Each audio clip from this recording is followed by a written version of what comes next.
Hello, welcome to my channel. I am advocate Jasna Shabeer Ali. വസ്ത്ര സ്വാതന്ത്ര്യം, അഭിപ്രായ സ്വാതന്ത്ര്യം, ഇതാണ് ഇന്നത്തെ സബ്ജക്ട്സ്. ഇന്ത്യൻ ഭരണഘടനയിലെ അഭിപ്രായ സ്വാതന്ത്ര്യം അല്ലെങ്കിൽ വസ്ത്ര സ്വാതന്ത്ര്യം ഇതിനെക്കുറിച്ചൊക്കെ പറയുന്നുണ്ടോ? അടുത്തിടെ ഉണ്ടായ Bobby Chemmanur versus state of Kerala, ഈ ഒരു കേസിൽ പ്രതിയെ അറസ്റ്റ് ചെയ്തതിനെ തുടർന്ന് വൻ വിവാദങ്ങൾ ഉണ്ടാവുകയും സോഷ്യൽ മീഡിയയിൽ തന്നെ ഒരുപാട് കമന്റ്സ് നമ്മൾ കാണുകയും ചെയ്തു. കുറച്ചുപേര് പറഞ്ഞു സ്ത്രീക്ക് ഇഷ്ടമുള്ള വസ്ത്രം ധരിക്കാം, അത് അവളുടെ വസ്ത്ര സ്വാതന്ത്ര്യമാണെന്ന്. അപ്പോൾ കുറച്ചുപേര് പറഞ്ഞു അങ്ങനെ ഇഷ്ടമുള്ള വസ്ത്രം ധരിച്ചാൽ ഇഷ്ടമുള്ള അഭിപ്രായവും പറയാം, അത് ഒരാളുടെ അഭിപ്രായ സ്വാതന്ത്ര്യമാണെന്ന്.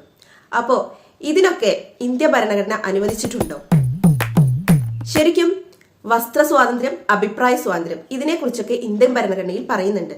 ഇന്ത്യൻ കോൺസ്റ്റിറ്റ്യൂഷൻ ആർട്ടിക്കിൾ 19 പറയുന്നത് protection of certain rights regarding freedom of speech extra, അങ്ങനെയാണ് ആർട്ടിക്കിൾ 19(1)(a അതിലാണ് freedom of speech and expression എന്നതിനെ കുറിച്ച് പറയുന്നത്. ആർട്ടിക്കിൾ 19(1)(a എന്നതിൽ അഭിപ്രായ സ്വാതന്ത്ര്യത്തെക്കുറിച്ചും ഈ വസ്ത്ര സ്വാതന്ത്ര്യത്തെക്കുറിച്ചും ഒക്കെ പറയുമ്പോൾ ഇഷ്ടമുള്ള വസ്ത്രം ധരിക്കാം, ഇഷ്ടമുള്ള അഭിപ്രായം പറയാം എന്നാണോ? അവിടെ നമ്മൾ ശ്രദ്ധിക്കേണ്ട ഒരു കാര്യം, ആർട്ടിക്കിൾ 19 തന്നെ വളരെ വ്യക്തമായ ഒരു പദപ്രയോഗമുണ്ട്. അതാണ് റീസണബിൾ റെസ്ട്രിക്ഷൻസ്. ഈ അവകാശങ്ങളൊക്കെ നമുക്കുണ്ട്, പക്ഷേ റീസണബിൾ റെസ്ട്രിക്ഷൻസിലേക്ക് ഈ അവകാശങ്ങളെ വിധേയമാക്കണം. എന്താണ് റീസണബിൾ റെസ്ട്രിക്ഷൻസ്? അതായത് ന്യായമായ പരിമിതികൾ, യുക്തമായ പരിമിതികൾ. നമുക്ക് മനസ്സിലാക്കാം, വസ്ത്ര സ്വാതന്ത്ര്യത്തിനും അഭിപ്രായ സ്വാതന്ത്ര്യത്തിനും ന്യായമായ പരിമിതികളുണ്ട്. ഒരു സ്ഥലത്തേക്ക് നമുക്ക് എൻട്രി ചെയ്യണമെങ്കിൽ ഇന്ന വസ്ത്രമേ ധരിക്കാവൂ എന്നൊരു നിയമമുണ്ടെങ്കിൽ അത് നമ്മൾ അനുസരിക്കുക തന്നെ വേണമെന്ന് സാരം.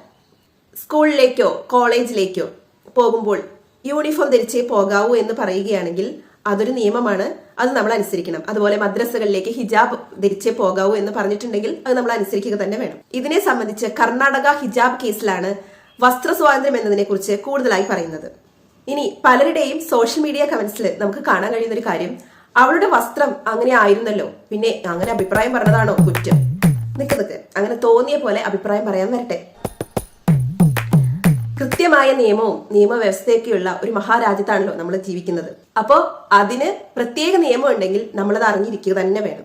2022 ഹൈക്കോടതി വിധിന്യായത്തിൽ state of Kerala versus Civic Chandran, ഈ കേസിൽ ഒരു ഫംഗ്ഷന് ശേഷം അതിജീവിത കടൽ തീരത്ത് റെസ്റ്റ് എടുക്കുന്നതിനായി ഇരിക്കുന്ന സമയത്ത് പ്രതി അവരുടെ സ്വകാര്യതയിലേക്ക് കടന്നു ചെന്നതിനെ തുടർന്ന് പ്രതിക്കെതിരെ കേസ് കൊടുക്കുകയുണ്ടായി. സെക്ഷലി ആകർഷിക്കുന്ന വസ്ത്രം ധരിച്ചതുകൊണ്ടാണ് പ്രതി അങ്ങനെ പെരുമാറിയതെന്ന കോടതിയുടെ കണ്ടെത്തൽ കൊണ്ട് അയാൾക്ക് ജാമ്യം കിട്ടിയത് വൻ വിവാദമായിരുന്നു. അതിനുശേഷം ഹൈക്കോടതിയിലെത്തിയപ്പോൾ ഈ കേസിൽ 2020 നടന്ന കേസ് 2022 പരാതി കൊടുത്തത് മുതലായ മറ്റു കാരണങ്ങളെ നോക്കുമ്പോൾ പ്രതിക്ക് ജാമ്യം നൽകാമെന്നും എന്നാൽ ഈ ഒരു കാരണത്തിന്റെ പേരിൽ ജാമ്യം നൽകാൻ കഴിയില്ലെന്നുമായിരുന്നു ഹൈക്കോടതിയുടെ കണ്ടെത്തൽ. അന്ന് ഹൈക്കോടതി പറഞ്ഞ ഒരു പ്രസ്താവന വളരെ ശ്രദ്ധേയമായിരുന്നു. സെക്ഷലി ആകർഷിക്കുന്ന ഒരു വസ്ത്രം ഒരു സ്ത്രീ ധരിച്ചു എന്നതുകൊണ്ട് അവളുടെ സ്ത്രീത്വത്തെ അപമാനിക്കുന്നതിനുള്ള ഒരു ലൈസൻസ് അല്ല അത് എന്നായിരുന്നു ഹൈക്കോടതിയുടെ കണ്ടെത്തൽ. അപ്പോ സ്ത്രീക്ക് ഇഷ്ടമുള്ള വസ്ത്രം ധരിക്കാനുള്ള വസ്ത്ര സ്വാതന്ത്ര്യമുണ്ട് എന്നത് ഇതിൽ നിന്ന് മനസ്സിലാക്കാം. അപ്പോ ഈ സ്വാതന്ത്ര്യം പുരുഷനുണ്ടോ? ഇന്ത്യൻ ഭരണഘടനയിൽ പറഞ്ഞിരിക്കുന്നത് എല്ലാവർക്കും ഇഷ്ടമുള്ള വസ്ത്രം ധരിക്കാനും ഇഷ്ടമുള്ള അഭിപ്രായം പറയാനുമുള്ള സ്വാതന്ത്ര്യം ഉണ്ടെന്നാണ്. പക്ഷേ എന്താണ് ഒരു പക്ഷേ?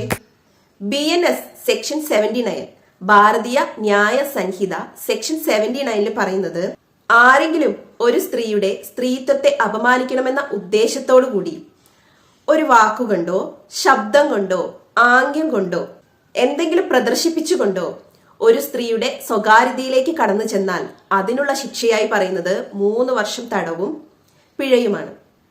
ഇനി നമ്മൾ മുമ്പ് തുടക്കത്തിലെ പറഞ്ഞ Bobby Chemmanur versus state of Kerala എന്ന കേസിൽ സെക്ഷൻ 75 ഓഫ് BNS ഭാരതീയ ന്യായ സംഹിത, ആ സെക്ഷനിലെ സെക്ഷലി കളേർഡ് റീമാർക്സ് എന്നതിനെ കുറിച്ച് പരാമർശിക്കുന്ന സെക്ഷൻ പ്രകാരമാണ് പ്രതിക്കെതിരെ കേസെടുത്തിരുന്നത്.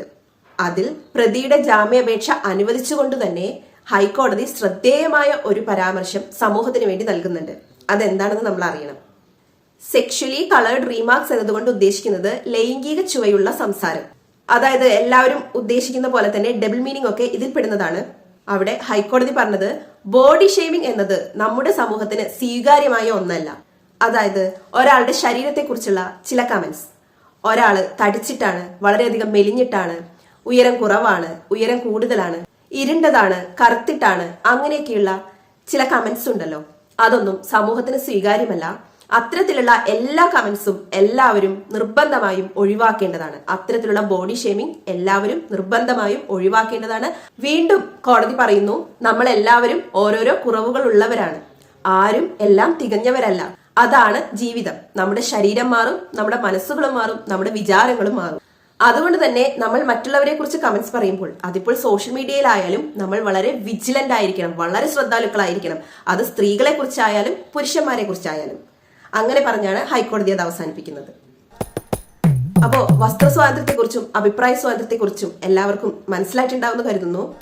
അപ്പൊ നിങ്ങളുടെ വിലയേറിയ അഭിപ്രായങ്ങൾ കമന്റ്സിൽ രേഖപ്പെടുത്തുക. ഈ വീഡിയോ ഇഷ്ടമായാൽ ലൈക്ക് ചെയ്യുക, സബ്സ്ക്രൈബ് ചെയ്യുക. Thanks for watching.